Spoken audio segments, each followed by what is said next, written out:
Welcome to the Oddity Shop, where the bizarre is always on sale.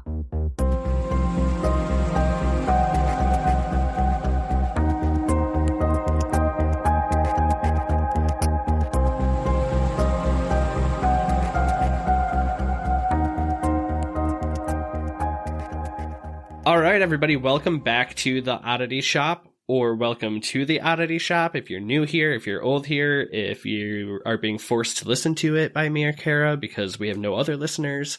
Welcome. We're here to tell you some creepy tales. Sorry, Carlos. Sorry, Carlos. Woo! All right, I am Zach, and I'm here with co-host Kara, and we have a tale for you today. What is it?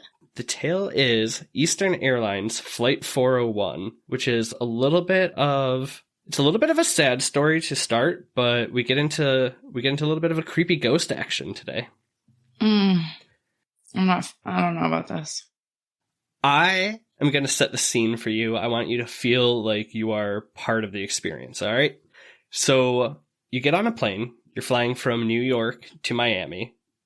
Everything is going great. You're coming in to land. And next thing you know, you wake up upside down, still strapped in your seat with your head underwater. Are you kidding me? So I'm drowning. I wake up drowning? After a plane crash, yes. Okay, I know you're going to elaborate, but I need to understand. So I was just sleeping? What was I doing? I was just sitting on my plane seat, and then all of a sudden I wake up underwater? It's about midnight. In fact, no, you weren't sleeping. This person was actually writing a letter to the airlines about how great the flight had been because it was a brand new aircraft. Stop it right now. All right, so we're going to get into it. I'm just sitting there. Now. I'm sitting there writing a thank you letter like, this has been a great experience. I'm so great and happy to get to Miami. And then I wake up upside down in water. Pretty much. Ready to figure out how you got there? No, but I know you're going to tell me anyway. I'm going to tell you. All right, so the year is 1972, and this plane crash happens. It should never have happened, but what happens afterwards is where things get really, really weird. Okay. But in the late 60s, early 70s, Lockheed, who creates a bunch of aircrafts, they come out with a new airplane. It is called the L-1011-1 TriStar. Okay. It's a bulky name for a bulky plane. Like, this thing is humongous. Is this the Titanic of planes? It is, and it's also unsinkable. Okay, so this plane is super advanced for its time. It holds up to 400 passengers. There's 8 seats per row. So you've got 2 on each side, 4 in the middle.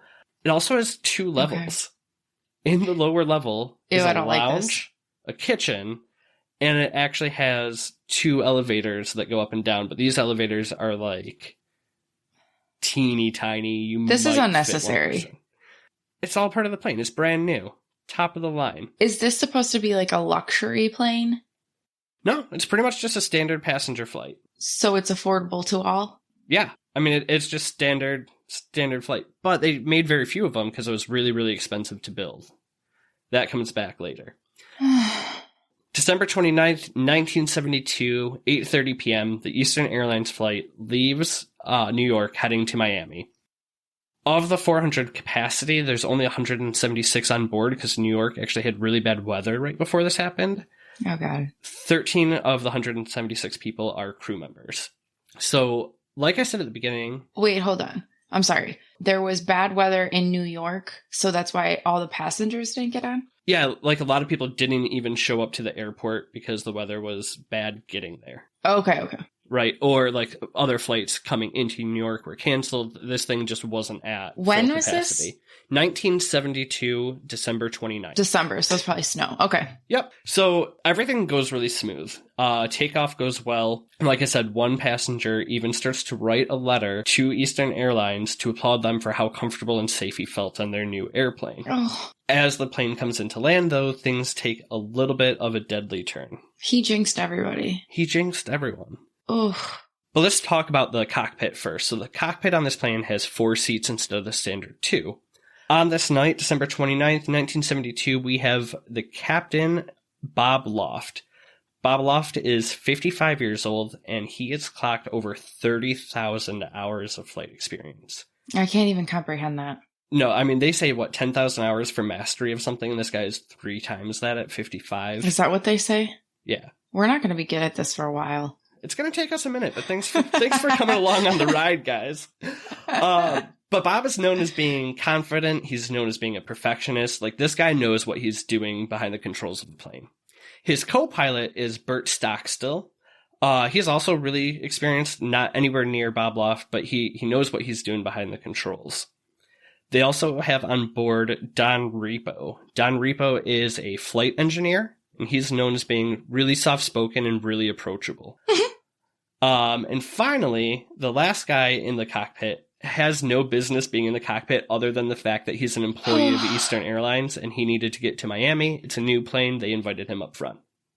Okay, so he's not actually doing anything. No, he's just kind of along for the ride. Okay, I have anxiety about this already. So it's 11:32 p.m. Captain Bob begins the approach to Miami, and this is when Bert, the co-pilot, notices a little bit of an issue. So the plane has on its control panel 3 indicator lights for the landing gear. There's 1 piece of landing gear in the front of the plane, 2 pieces in the back, and there's a light for each one of them on the controls. Can we just pause for a second and just comprehend pilots? I can't get it. I don't understand. I know this is bad timing, right? But one of the dreams of mine has always been to get my private pilot's license. I think it's so cool because it's also so terrifying. Like, I still don't really understand how planes work. No. To be oh god, any pilots out there? Holy but crap. Disasters don't happen often, which is, I think, why there's such a big story when they do. Well, that is true, but I'm just saying in general, flying a dang plane is fascinating. So anyway, continue. Okay, so we're back in the cockpit. We're looking at the 3 indicator lights, and the front indicator light is not coming on for the landing gear.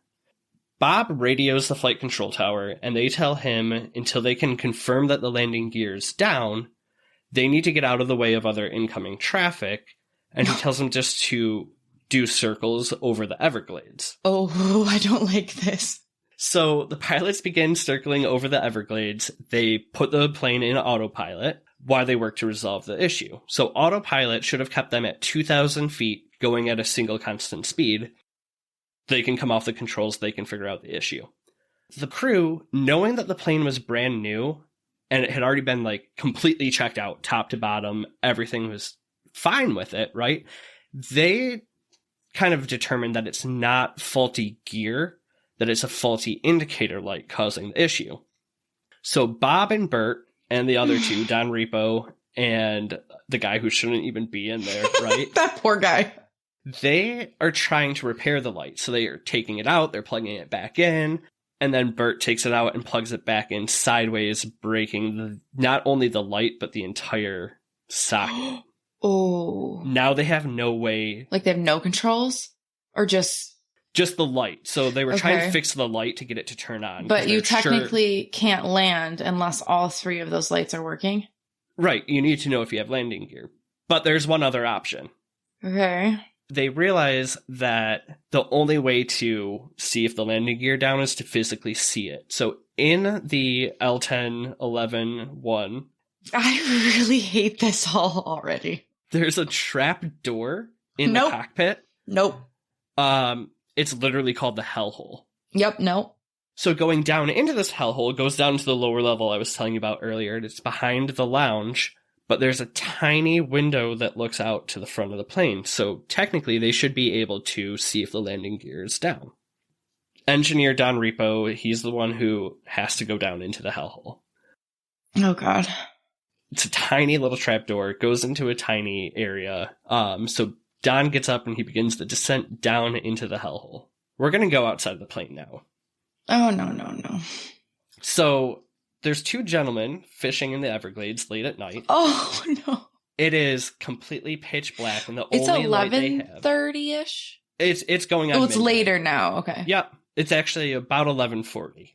So it's pitch black. The 2 guys are fishing. They only have their headlamps for light. One of them's looking out the boat to their left. One of them's looking to the right. The one to the right sees a huge bright orange flash, and moments later it's gone. So he's like, dude, we have to go see what that was. The other guy really doesn't believe him at first. So they are flying across the Everglades. They have one of those, the boats with the fan on the back of them, you know? Oh my God. I can't think of what they're called. What you see in like every alligator movie ever. So it takes them a couple minutes to get there. It's 5 miles down the Everglades. And they are completely shocked at what they find. These 2 fishermen come up upon the crash of Eastern Airlines Flight 401.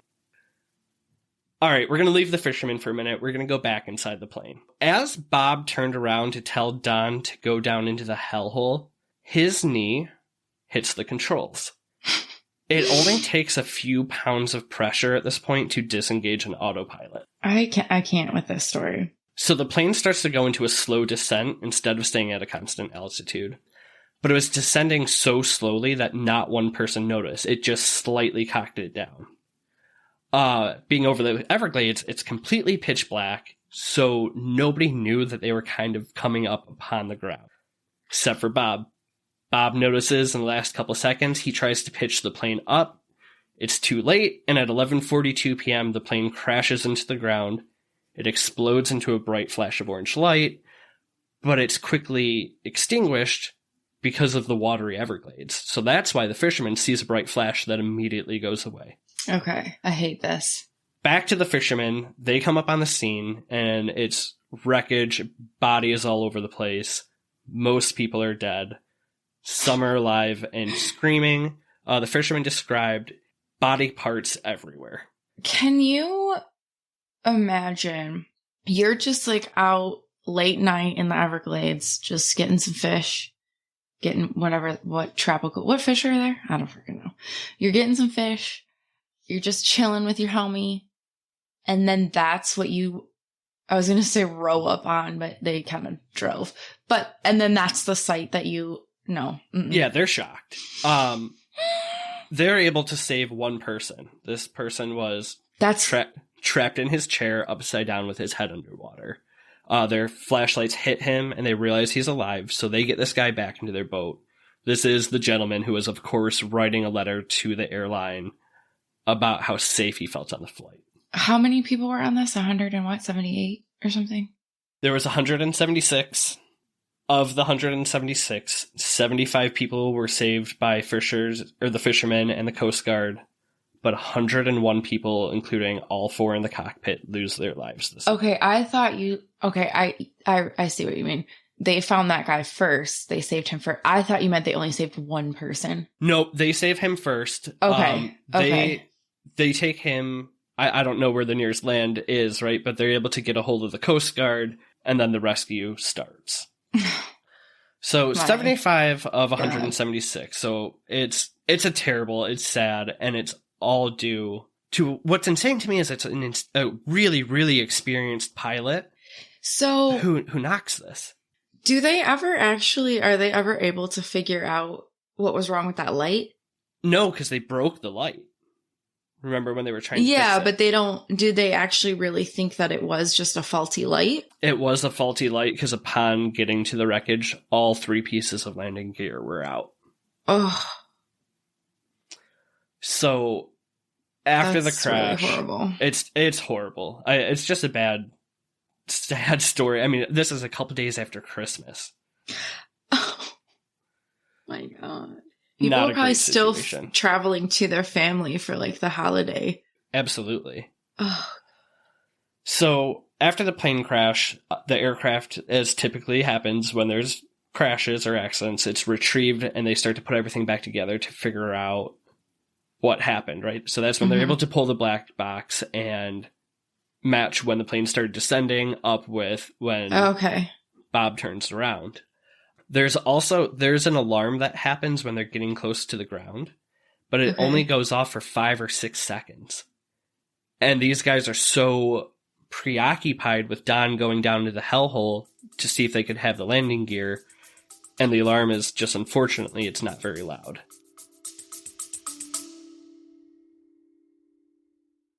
Do you feel the most powerful and beautiful with the elements of the earth around you? Do you like one-of-a-kind jewelry? Do you sometimes feel like a woodland fairy? Me too. That's why I created Holly and Hemlock, a magical shop filled with handmade wooden jewelry and metaphysical tools. Come check out our enchanting wooden wares at www.hollyhemlock.com and join us in honoring the magic and beauty of nature with each unique creation. That's www.hollyhemlock.com. I feel like, is there like a movie or a show There that is. did Yep, this? there is a movie. But I don't know if I would have watched a movie about it. But this also, like, I'm visually seeing this really oddly, like, maybe I listened to okay, continue. As they retrieve the plane, because of the fact that there's 2 levels to it, a lot of pieces of the plane are actually in like perfect condition. Now, this was one of the first of this model. They were expensive and slow to build, so they decide to take the pieces they can salvage and install them into other planes that were being manufactured at the time. Okay. So they all go into other Eastern Airlines flights. This doesn't sound good. It's not great. This is where things get a little bit weird, because we might have some attachments to these parts. Flash forward, the vice president of Eastern Airlines boards a flight from New York and begins chatting with the gentleman that he thinks is the pilot of his flight. The whole time in his head, he's thinking, this guy looks familiar to me. Right now. No, I can't make this up. Okay, so he's saying, wow, this guy looks familiar. All of a sudden, he realizes he is chatting with Bob Loft. He goes to turn around to, like, talk to him again and be like, how? He's gone. This guy has just completely disappeared. I'm shook. On another flight, a woman is sitting next to a man dressed as a pilot. She at first thought he was sleeping, but then realized he's dazed, unresponsive, and has like a concerned look on his face. So she alerts the crew. The crew realize that this person sitting next to her is not on the passenger list. It's supposed to be an empty seat. Wait, can they see him though? Or they're just going off of her? Everyone is seeing him. So the crew goes to get the captain to come and confront the man who shouldn't be on their flight. As the captain walks up, dematerializes right in front of all these people's eyes. Before he dematerializes, the captain recognized Bob Loft. Bob's just hanging out, man. Bob is hanging out, but turns out Bob might be hanging out for a reason. Okay, I was just going to say, is he like a warning? Like he pops around like Mothman when bad things are going to happen? We'll find out. Oh, God. So, another Eastern Airlines flight, part of the crew is down in the galley. You know, I told you that's downstairs, right? So you have to take a one-person elevator down. Which just seems so ignorant to me. It's also kind of creepy. And you're in basically like an industrial kitchen. No, yeah. She goes to open the oven door, and as she opens the door, she sees the reflection of Bob Loft's face. Oh my God. Turns around, not there. While she's down there, another crew member opens up upstairs the overhead compartment. Instead of seeing luggage, she sees Bob Loft's face looking at her. in the little luggage compartment. Right. That's so odd. It's a really odd place, Bob. It seems like almost like one of those like comical like horror movie scares, like those old B horror movies. Well, I think the oven, that's creepy because that's like a reflection. But when you just like open the luggage compartment, that's really kind of odd. There for a second and dematerializes. So this is happening though on not one flight. This is multiple flights, all Eastern Airlines that have the parts. That all have the salvaged parts from the crash. So this is like James Dean's car, Little Bastard.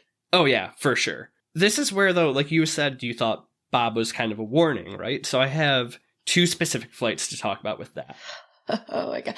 Hold on. Can I ask you, is this still same year or when is this? Because they rebuilt everything. So how long do you know, like when? It's like a couple years around. Okay. That, right. So once again, Eastern Airlines flight. This one received a couple of stoves from the galley of Flight 401. That sounds so horrifying. This flight takes off from New York and is going to Miami. Oh, no. Crew member goes down into the galley and they see an engineer fixing one of the stoves. Later on in the flight, she runs into the engineer again and she goes, hey, I saw you in the stove like it was working fine earlier. What's wrong with it? And he goes, I didn't touch the stove. I wasn't even downstairs. I wasn't near the stove. Or I guess there's no stairs, right? In the lower level. So she tells the story to peers, right? And later picks out a photo of Don Reaper as the man that she saw when they're like trying to figure out who she saw on the flight. Oh my God. Yeah. So, Can I ask you, sorry, is there any talk about this? Like, do passengers realize at this point that these might be haunted, or does that ever not get to? I'm sure the crew now knows, like, people talk. people talk, and it's a big rumor. We'll come to that in a little bit. So once again, as they're seeing the ghost down in the stove, a flight attendant up in the upper level gets a glimpse of Bob again, and he says, "Watch out for fires." Like the stove. What? Yep. On this flight, so the return flight, the same plane has an engine failure, and the crew shut off the engine moments before it caught on fire. Oh, so Bob was, in fact, trying to warn them. Bob and Don are still trying to save lives, even from beyond the grave. I have goosebumps for sure. I've got another one for you then. If your hair isn't standing up already, this one gets me. It is. Okay. So another Eastern Airlines flight, crew is in the cockpit. They're discussing the plane's engineering before takeoff. And one of them pipes up and says, "Hey, I think you have a faulty electrical circuit." They turn to look at him, realizing there shouldn't be 4 people in here. There should only be 3. Like, who just said that? And it's our boy Don, the engineer, disappears again. Oh, I do have goosebumps. They bring an actual engineer in to check out the flight, and they do find an electrical issue. Same flight, while this is all going on, the ground crew are losing their minds because they see Bob Loft outside of the the airplane doing the pre-flight check. The staff is so unnerved at this point that they straight up cancel the flight. You're totally right. My hair is like completely standing up. That they canceled the flight. Mm-hmm. Oh my God. One last one for you if there's not enough. I can't. Pilot and co-pilot are sitting in the cockpit, same plane, same model, and they start to hear knocking on the trap door leading to the hellhole.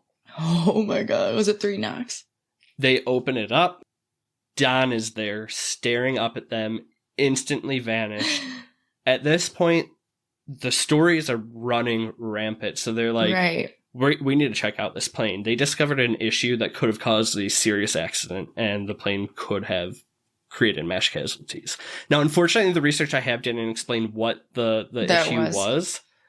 Bob and Don, man, they come back from beyond the grave to just stop other disasters from happening. I don't even know.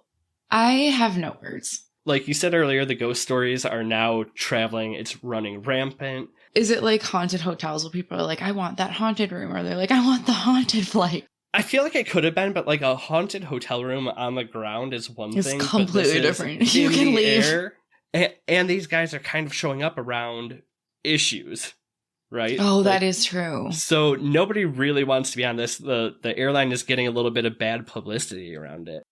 The other weird thing is every plane has a logbook, right? Yep. In the books where they're describing the experiences, the logbooks are going completely missing.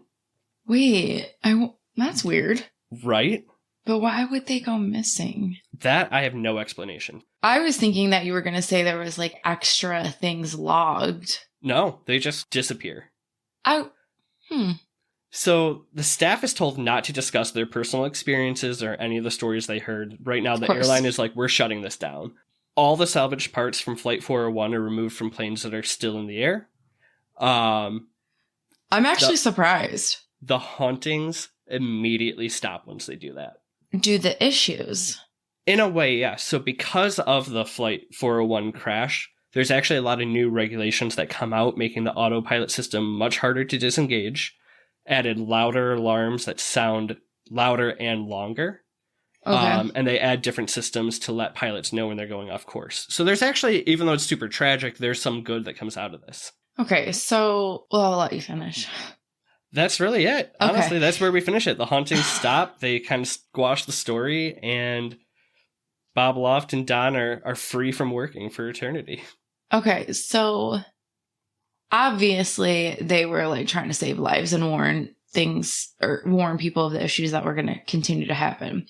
So I'm wondering if then it was just like all these parts from that other plane were probably faulty parts to begin with. Like they should never have been used. Like they shouldn't have.